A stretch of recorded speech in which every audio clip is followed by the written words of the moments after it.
Buat para bunda yang saat ini sedang mengandung buah hatinya, jangan lupa ya untuk selalu memastikan bahwa adik bayi selalu sehat, tercukupi gizinya, dan pertumbuhannya sesuai dengan yang diharapkan.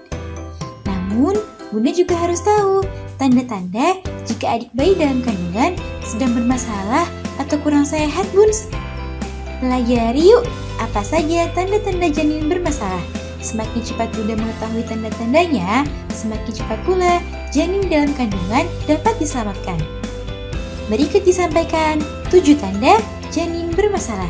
Eits, sebelum kita mulai, klik tombol subscribe yang ada di bawah ya bun. 1. Tidak ada detak jantung.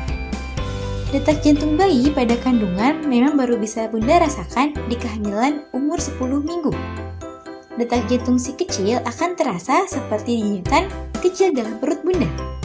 Jika suatu ketika bunda merasa tidak ada lagi detak jantung yang berdetak dalam perut bunda, bunda perlu memeriksakan ke dokter kandungan untuk memastikan detak jantungnya baik-baik saja. 2. Kram. Jika bunda merasakan kram seperti sedang menstruasi, berkepanjangan, dan rasa sakitnya tidak tertahankan, dan terjadi pada trimester pertama atau awal trimester kedua, bunda perlu memeriksakan ke dokter kandungan. Karena rasa kram pada umur kehamilan awal sangatlah tidak wajar bun, kecuali jika bunda sedang mengandung di umur kehamilan trimester kedua akhir atau trimester ketiga. Ada kemungkinan rasa kram tersebut adalah kontraksi palsu. 3. Sakit punggung. Sakit punggung sebenarnya adalah hal yang wajar dirasakan saat hamil bun. Namun, apabila sakit punggung yang bunda rasakan berlangsung lama dan terlalu sakit, bunda perlu waspada karena bisa jadi bunda terkena sakit ginjal atau masalah di bagian kandung kemih. Hal tersebut dapat mempengaruhi janin yang ada dalam kandungan. Oleh karena itu, bunda perlu mengkonsultasikannya pada dokter untuk pengobatan aman. 4. Pendarahan. Sebenarnya pendarahan mungkin saja terjadi di awal kehamilan atau di kehamilan tua sebagai tanda-tanda bayi akan keluar.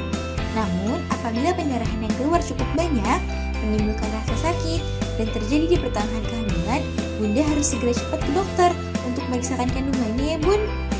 5. Tidak ada pergerakan. Pergerakan atau tendangan bayi dapat bunda rasakan dengan sangat jelas di umur kehamilan 20 minggu. Rata-rata janin sehat membutuhkan waktu kurang dari 30 menit untuk mencapai 10 gerakan. Jika semakin lama gerakan bayi berkurang, ada kemungkinan dia mengalami masalah. Hal ini perlu diperiksakan ke dokter untuk mengetahui kesehatannya. 6. Keputihan. Keputihan sebenarnya adalah hal wajar terjadi saat hamil. Tapi apabila keputihan yang bunda rasakan terasa gatal, panas, atau berbau, segera ke dokter ya bun. Keputihan yang berbahaya dapat membuat anak lahir prematur atau terkena infeksi dari bakteri tersebut. 7. Berat badan yang tidak bertambah. Bayi yang mengalami kelainan ini biasanya akan memiliki berat badan yang sangat rendah dibanding dengan berat badan yang seharusnya. Selain itu, juga dapat terkena beberapa masalah seperti gangguan pernafasan dan tekanan darah saat melahirkan nanti. Maka dari itu, penting sekali mengecek berat badan bayi saat dalam kandungan ya bun. Nah, itu dia bun, tanda-tanda janin yang bunda kandung sedang bermasalah. Tapi jangan panik ya bun, tetap tenang dan segera konsultasikan dengan dokter serta perbanyak berdoa. Kalau bunda kuat, pasti adik bayi juga kuat. Jadi bunda harus selalu berpikir positif. Adik bayi satu tubuh dengan bunda, jadi akan mengikuti bunda. Tetap berprasangka baik ya buns. Sekian.